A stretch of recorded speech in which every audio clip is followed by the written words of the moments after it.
Okay, Mother has some important tips for you. Okay, what are we supposed to do with that battery, Mother? It's an old battery. If someone was going to dispose of it. If you're going to dispose of it, you need to put tape over the end. Okay, one piece of tape over both of them? Yeah, cover this up. How come? Because if you have two of these batteries in there, there's a possibility they could start a fire. Oh, so if this battery touches terminals of another one, it could spark. I guess I was reading that somewhere, and I think you might have even pointed it out to me. Burn somebody's house down. Ooh. So you want to be careful with that.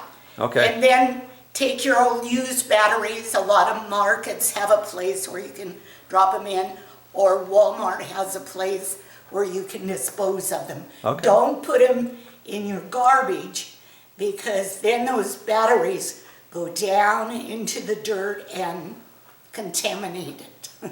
Okay, at the dump, you mean? At the dump. Okay.